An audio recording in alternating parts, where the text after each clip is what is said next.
चलिए देखिए, तो आज का हमारा जो प्रश्न है, वो प्रश्न है, कह रहा है कि उस त्रिभुज का क्षेत्रफल ज्ञात करें जिसके शीर्ष क्रमशः 1, -1, -4, 6 और -3, 5 है।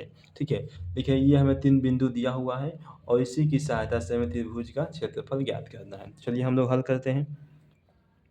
तो लिखेंगे, सबसे पहले लिखेंगे माना कि, ठीक है।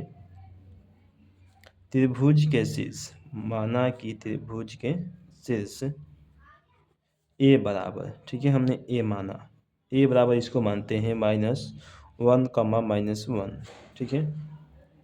बी बराबर कितना है -4, 6 और सी बराबर -3, -5, ठीक है। अब देखिए, त्रिभुज का क्षेत्रफल निकालने के लिए एक सूत्र होता है, लिखेंगे देखिए कि त्रिभुज का क्षेत्रफल होता है सूत्र 1/2 इंटू में x1 into y2 -y3 plus x2 into y3 -y1 plus x3 into y1 -y2, ठीक है। ये आपका सूत्र होता है, ठीक है। इसी की सहायता से हम लोग बनाएंगे। चलिए देखिए, अब देखिए x1 y1 कहाँ से आएगा। अब देखिए ये वाला जो होता है x1 होता है, ये वाला होता है x2 होता है और ये वाला x3 होता है।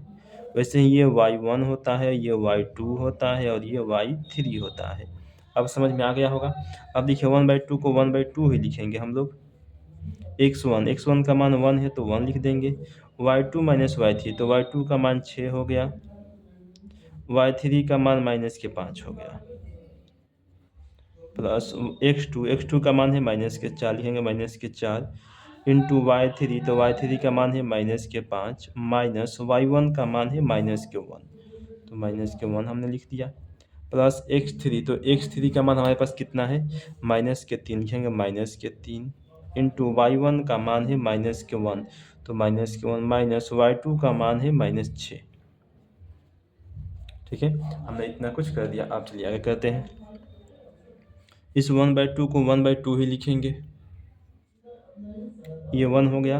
अब देखिए ये बचा 6, माइनस माइनस प्लस हो जाएगा, प्लस माइनस माइनस 4 कर देंगे और ये -5 और ये माइनस माइनस प्लस का 1 हो गया, प्लस माइनस माइनस के 3 हो गया, माइनस माइनस दोनों हाथ जोड़ देंगे -7 हो गया। अब देखिए ये आपका हो गया 1/2 इंटू में ये 1 हो गया, गुना में 6 5 11 हो जाएगा, -4 प्लस माइनस माइनस तो बचेगा -4 तो गुना में लिख देंगे, -3 और गुना में -7 हो गया, ठीक है। तो देखिए आगे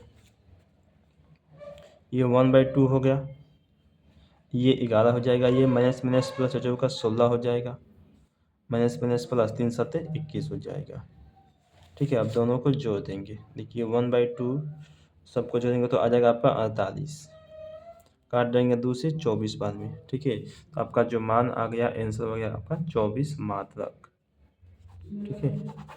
ये रहा आपका उत्तर।